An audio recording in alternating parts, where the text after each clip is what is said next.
নজর রাখবো দক্ষিণ 24 পরগনার ক্যানিং এর দিকে। তার কারণ সেখানকার বাসিন্দারা অভিযোগ করছেন এটা রাস্তা নয়, যেন মরণ ফাঁদ।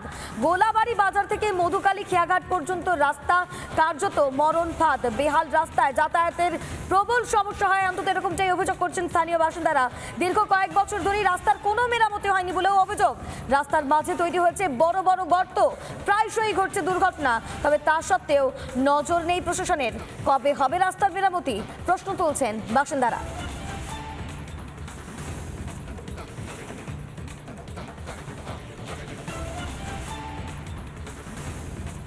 এই মুহূর্তে আপনারা দেখতে পাচ্ছেন দক্ষিণ 24 পরগনার ছবি, ক্যানিং এ।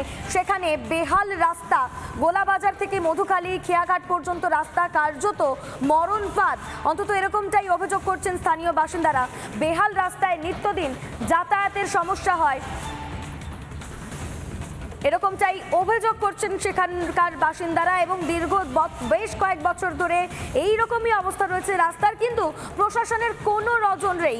এই মুহূর্তে আপনাদেরকে একবার ছবি দেখানোর চেষ্টা করব এই প্লাজমায়। দেখুন দেখুন সেই ছবি, যেখানে বড় বড় গর্ত এবং পাথর এবড়ো খেবড়ো হয়ে উঠে রয়েছে এই রাস্তা দিয়ে। যে কোনো সাধারণ মানুষ যদি হাঁটে তাহলে কি পরিস্থিতি তৈরি হতে পারে। এই রাস্তা দিয়ে যদি যে কাউকে হাঁটতে হয়, কিংবা ধরুন কোনো অ্যাম্বুলেন্স, কোনো গুরুত্বপূর্ণ গাড়ি এখান থেকে চলাচল করবে, কিভাবে চলাচল করবে এই রাস্তা দিয়ে? দীর্ঘদিন ধরে এই রাস্তার অবস্থা খারাপ। এই অবস্থা রাস্তার, এবং এই অবস্থাতেই গাড়ি যাতায়াত করতে হচ্ছে।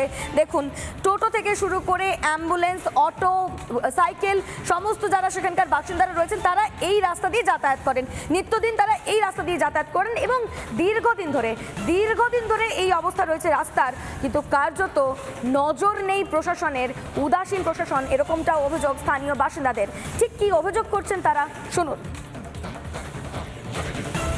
মানে এই রাস্তা দিয়ে গাড়ি চালাতে কতটা সমস্যা হয় আপনাদের? প্রচুর সমস্যা হচ্ছে রাস্তা চলতে বলতে হচ্ছে যে রাস্তাটা এতটা খারাপ, আমাদের প্যাসেঞ্জার যেতে আসতে অসুবিধা, প্যাসেঞ্জারের অসুবিধা মানে এত সাইকেল তো ভালো করে চালানো যায় না, তারপরে তো অন্য গাড়ি ঘোড়া তো আছে অবশ্যই। এসবগুলো তো সারার দরকার, কিন্তু কাজগুলো হচ্ছে না। কতদিন ধরে এরকম অবস্থা?